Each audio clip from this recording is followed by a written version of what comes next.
Hello friends. சின்ன மருமகள் serial next எபிசோடுக்கான promo என்னன்னு பார்க்கலாம் வாங்க. சேனலை சப்ஸ்கிரைப் பண்ணிக்கோங்க. இப்போது நம்ம தமிழ்ச்செல்வி நினச்ச அளவுக்கு பணம் வந்துருச்சு. இந்த பணத்தை வச்சு எப்படியாவது நம்ம டாக்டர் சீட்டு வாங்கிடணும், கஷ்டப்பட்டாவது படித்து டாக்டர் ஆகிடணும் அப்படின்னு சொல்லிட்டு நம்ம தமிழ்ச்செல்வி நினச்சிக்கிட்டு இருக்காங்க. மறுநாள் காலையில் தமிழ்ச்செல்வியும் வசந்தி கருப்பு இவங்க 3 பேருமே இது காலேஜில் பணம் கட்டுறதுக்காக கிளம்புறதுக்காக ரெடி ஆகிக்கிட்டு இருக்காங்க.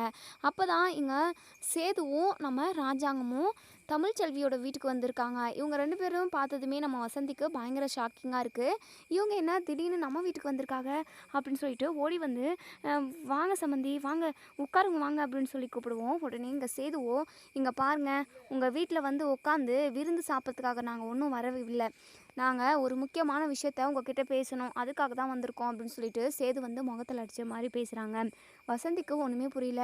எதுவாக இருந்தாலும் உள்ளே வந்து உட்காந்து பேசலாமே அப்படின்னு சொல்லி கேட்கவும், அதெல்லாம் ஒன்றும் தேவையில்லை, நாங்கள் வந்த விஷயத்த பேசிட்டு போய்கிட்டே இருக்கோம் அப்படின்னு சொல்லி பேசுகிறாங்க. தமிழ்ச்செல்வி கூப்பிடுங்க அப்படின்னு சொல்லவும், உடனே வசந்தி இருந்துட்டு தமிழ்ச்செல்வி கூப்பிட்றாங்க. தமிழ்ச்செல்வி கருப்பு அப்படின்னு எல்லாருமே வந்து நிற்கிறாங்க. உடனே தமிழ்ச்செல்வி இங்கே ராஜாங்கத்தை பார்த்ததுமே பயங்கர ஷாக் ஆகுறாங்க. எதுக்காக இவங்க வந்திருக்காங்க அப்படின்னு சொல்லிட்டு, என்ன விஷயம் அப்படின்னு சொல்லி கேட்குறப்ப தான் ராஜாங்க சொல்கிறாங்க, இங்கே பாருமா, என் பையன் சேதுக்கு உங்க கூட ஒன்று சேர்ந்து வாழ பிடிக்கலையா, உங்கள் 2 பேரோட உறவை அத்துவிட சொல்லிட்டான், இதுக்கப்புறம் உனக்கும் சேதுக்கும் எந்த ஒரு உறவும் கிடையவே கிடையாது, அதனால விவாகரத்துக்கு நாங்கள் அப்ளை பண்ணியிருக்கோம், நீயும் என் பையனை விவாகரத்து பண்ணிடு, தயவு செஞ்சு பண்ணிடு, என் பையன் நினச்ச மாதிரி சந்தோஷமாக வாழணும் அப்படின்னு சொல்லிட்டு ராஜாங்க சொல்கிறாங்க. இதை கேட்டதுமே நம்ம தமிழ்ச்செல்விக்கு பயங்கர அதிர்ச்சியாக இருக்குது. வசந்தி உடனே பயங்கரமாக அழுக ஆரம்பிச்சிடுறாங்க.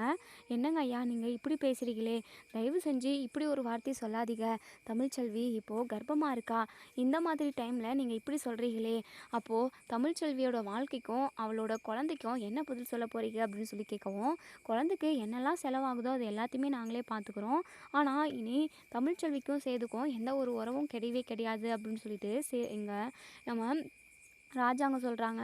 நீங்கள் சொல்கிறது ரொம்பவே தப்பு, இப்படியெல்லாம் பேசிக்கிட்டு இருந்தீங்கன்னா நான் கண்டிப்பாக போலீஸ் கம்ப்ளைண்ட் பண்ணுவேன் அப்படின்னு சொல்லிட்டு வசந்தி சொல்லவும், உடனே சேது இருந்துட்டு, என்ன நீங்கள் ஓவராக தான் பண்ணிக்கிட்டு இருக்கீங்க, எனக்கு உங்கள் பொண்ணு கூட சேர்ந்து வாழ பிடிக்கல, அவ்வளோதான் சொல்லிட்டோம் பார்த்துக்கோங்க அப்படின்னு சொல்லிட்டு கோவமாக பேசுகிறாங்க.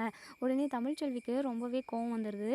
இங்கே பாருமா, யார்கிட்டேயும் நீ கெஞ்சாத, அவங்களுக்கே என் கூட ஒன்று சேர்ந்து வாழணும்னு சொல்லிட்டு விருப்பம் இல்லாதப்போ நான் மட்டும் எதுக்காக அவங்கள கெஞ்சணும், அப்படியெல்லாம் கெஞ்சி காலில் விழுந்து தான் என் வாழ்க்கையை சரி செஞ்சுக்கணும், என் வாழ்க்கை வாழணும்னு சொல்லிட்டு எனக்கு எந்த ஒரு அவசியமும் கிடையாது, எனக்கு இவங்க வேண்டாமா, எனக்கு என்னை பார்த்துக்க தெரியும், என் குழந்தைய எப்படி வளர்க்கணும்னு எனக்கு தெரியும், இவங்க கிட்ட போயிட்டு நான் காலில் விழுவேன்னு சொல்லிட்டு என்றைக்குமே கண்டிப்பாக நடக்கவே நடக்காது அப்படின்னு சொல்லிட்டு நம்ம தமிழ்ச்செல்வி வந்து அதிரடியான ஒரு முடிவெடுக்கிறாங்க.